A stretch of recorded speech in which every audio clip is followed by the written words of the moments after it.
তো কৃষক বন্ধু আজকের ভিডিওতে আপনাকে স্বাগত।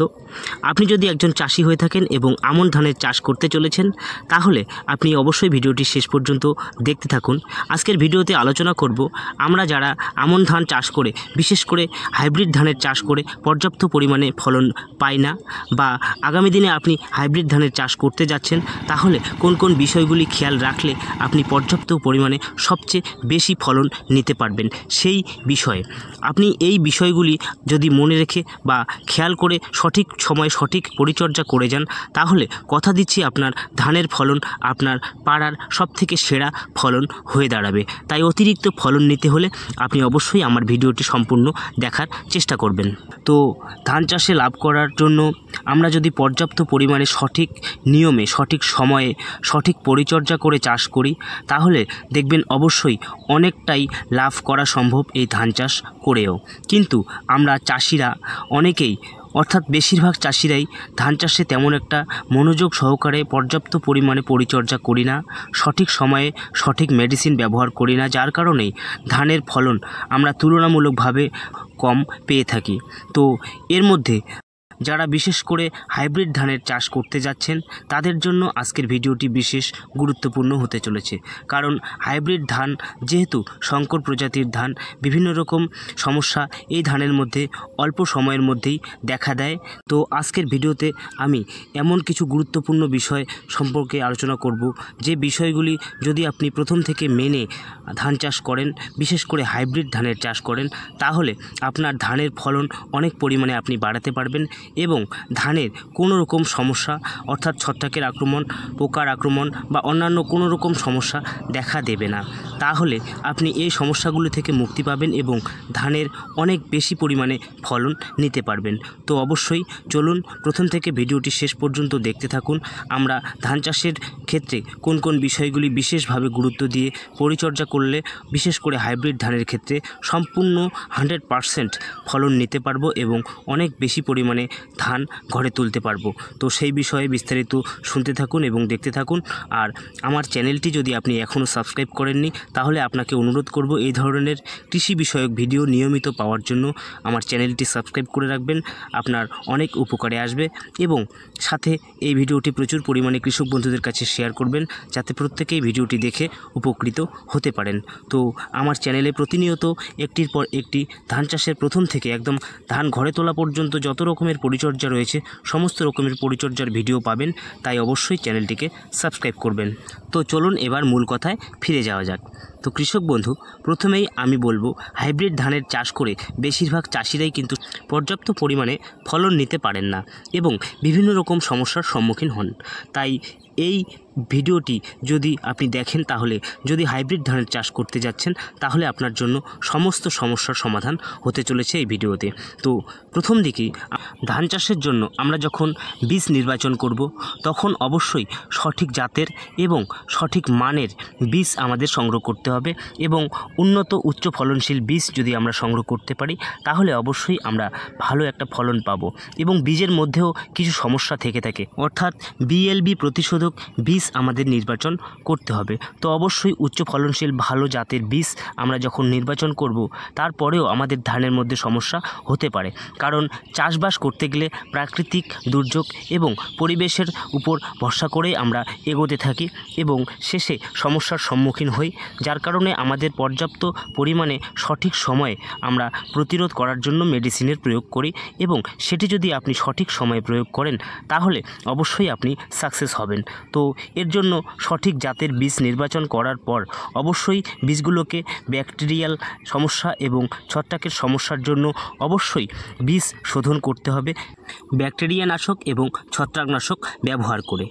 এছাড়াও আপনার যে বিষয়টি খেয়াল রাখতে হবে সেটি হচ্ছে বীজ শোধন করার পর এমন জমি নির্বাচন করবেন বীজতলা তৈরি করার জন্য যে জলে ডুবে থাকবে না এবং সাথে সাথে গাছের কোনো রকম ছায়া পড়বে না, এই ধরনের জমির অবশ্যই নির্বাচন করবেন। তাহলে আপনার বীজতলা থেকে যে চারাগুলো তৈরি হবে অবশ্যই সেগুলো মজবুত এবং শক্ত আর পর্যাপ্ত পরিমাণে লম্বা হবে, এমন জায়গা অবশ্যই বেছে নেবেন। আর অবশ্যই পর্যাপ্ত পরিমাণে গোবর সার ব্যবহার করবেন যাতে গাছের গ্রোথ সঠিক থাকে। এবারে যখন চারার বয়স 25 থেকে 28 দিন হয়ে যাবে, ঠিক সেই সময় আমাদের চারাগুলো মূল জমিতে বসানোর ব্যবস্থা করতে হবে। অতিরিক্ত বয়স হয়ে গেলে, অর্থাৎ 30 দিনের বেশি বয়স হয়ে গেলে সেই চারাগুলো থেকে পর্যাপ্ত পরিমাণে আমরা পাশকাঠি তেমন একটা দেখতে পাবো না। তাই অবশ্যই 25 থেকে 28 দিনের মধ্যেই আপনি মূল জমিতে বসানোর চেষ্টা করবেন। বিশেষ করে যদি হাইব্রিড ধানের বীজ হয় তাহলে 25 দিনের ভেতরেই আপনাকে মূল জমিতে বসাতে হবে। এবারে মূল জমিতে চারা বসানোর সময় আপনাকে যে বিষয়গুলি অবশ্যই খেয়াল রাখতে হবে, বিশেষ করে হাইব্রিড জাতের ক্ষেত্রে আমরা যখন চারা রোপণ করব তখন অবশ্যই চারার দূরত্ব জমির উর্বর ক্ষমতা অনুযায়ী রাখতে হবে। সাধারণত 8 থেকে 10 ইঞ্চি দূরত্ব বজায় রেখেই আমরা চারা বসিয়ে থাকি, তবে জমির উর্বর ক্ষমতা হিসেবে সেখানে কম অথবা বেশি হতে পারে। আর অবশ্যই হাইব্রিড ধানের ক্ষেত্রে প্রতিটি মাদায় একটি করে চারা বসাবেন, এবং যদি ইনব্রিড ধান অর্থাৎ আমাদের দেশীয় জাতের ধান হয়ে থাকে তাহলে অবশ্যই প্রতিটি মাদায় 2 থেকে 3টি করে চারা বসাতে হবে। তো এইভাবে চারা বসানোর প্রায় 10 থেকে 12 দিন পর অবশ্যই আমাদের প্রথম চাপান সার ব্যবহার করতে হবে, বিশেষ করে ইউরিয়া সার। এবং ইউরিয়া সার ব্যবহার করার পর গাছের গ্রোথ বৃদ্ধি হবে এবং পাতার সবুজ ভাব বৃদ্ধি পাবে, যার কারণে অতি সহজেই অতি দ্রুত ধান গাছের মধ্যে পাতামোড়া পোকার আক্রমণ দেখা যাবে। তাই অবশ্যই 15 থেকে 20 দিন বয়সের মধ্যেই প্রথমবার আমরা কীটনাশকের ব্যবহার করব এই ধানের পাতামোড়া পোকার আক্রমণ থেকে ধানকে রক্ষা করার জন্য। এবং চাপান সারে যদি আপনি দানাদার কীটনাশক ব্যবহার করে থাকেন তাহলে আপনাকে এই স্প্রেটি অর্থাৎ পাতামোড়া পোকার জন্য কোনো রকম কীটনাশকের প্রয়োগ করতে হবে না। এবারে ধানের বয়স যখন 35 থেকে 40 দিনে পৌঁছবে তখন অবশ্যই প্রথমবার গাছের মধ্যে ছত্রাকনাশক ব্যবহার করতে হবে, কারণ এই সময় ধানের প্রচুর পরিমাণে পাশকাঠি বৃদ্ধি পাবে এবং ধানের যে থোপটি আছে সেটি প্রচুর পরিমাণে পাশকাঠিতে ভরে যাবে, পাতায় ভরপুর হয়ে যাবে এবং এই সময় প্রতিনিয়ত বৃষ্টি হতে থাকবে, যার কারণে গাছের মধ্যে গোড়া পচার সমস্যা দেখা দিতে পারে। এই কারণেই এই সময় ছত্রাকনাশকের ব্যবহার করা বিশেষ প্রয়োজনীয়। বিশেষ করে যদি বন্যার কারণে আপনার ধানের জমি জলের নিচে ডুবে থাকে তাহলে জল নামার পর ছত্রাকনাশকের ব্যবহার অবশ্যই একবার করবেন, তাহলে পরবর্তী সময় সেই গাছগুলো দ্রুত সবুজ সতেজভাবে ভরে উঠবে এবং পাশকাঠি বৃদ্ধিতে সাহায্য করবে। কোনো রকম ছত্রাকের আক্রমণে নষ্ট হবে না চারা গাছগুলো। এরপর যখন ধানের জমিতে দ্বিতীয়বার চাপান সার ব্যবহার করবেন তখন অবশ্যই ইউরিয়ার সাথে সাথে পটাশ সার বা পটাশ জাতীয় NPK সার ব্যবহার করতে হবে, যাতে পরবর্তী সময়ে ধানের শীষগুলো সম্পূর্ণ দানায় পরিণত হয় এবং দানার মধ্যে চাল দ্রুত পরিণত হতে সাহায্য করে এবং কোনো রকম দানা নষ্ট না হয় বা পাতান বা চিটের পরিমাণ খুব কম হয়। আর আপনারা অবশ্যই জানেন যে পটাশ সার গাছের রোগ প্রতিরোধ ক্ষমতা বৃদ্ধি করতে সাহায্য করে, আর কিছুদিনের মধ্যেই ধানের থোর আসতে শুরু করবে এবং নতুন শীষ বেরোবে। আর এই সময়ে বিভিন্ন রকম সমস্যা কিন্তু আমাদের ধানের মধ্যে হয়ে থাকে, যার কারণে আমরা পরবর্তী সময়ে ধানে চিটের পরিমাণটা একটু বেশি লক্ষ্য করতে পারি। তাই অবশ্যই পটাশ সার ব্যবহার করতে ভুলবেন না।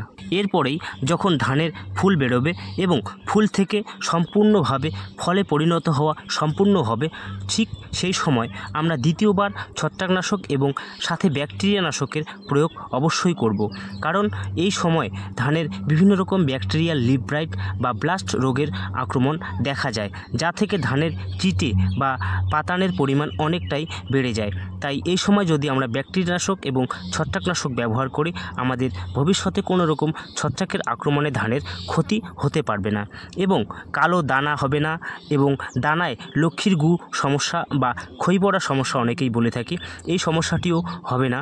এছাড়াও পরবর্তী সময়ে ধানের ব্লাস্ট রোগ আক্রমণ করতে পারে, যা থেকে আমরা গিট ব্লাস্ট বা সিস্ট ব্লাস্ট এই সমস্যাগুলো দেখতে পাই, অর্থাৎ একে ব্যাকটেরিয়াল লিভ ব্লাইট বলা হয়। এই সমস্যাগুলি থেকে মুক্তি পেতেই আমাদের এই সময় অবশ্যই ছত্রাকনাশকের সাথে একটি ব্যাকটেরিয়ানাশক প্রয়োগ করতে হবে।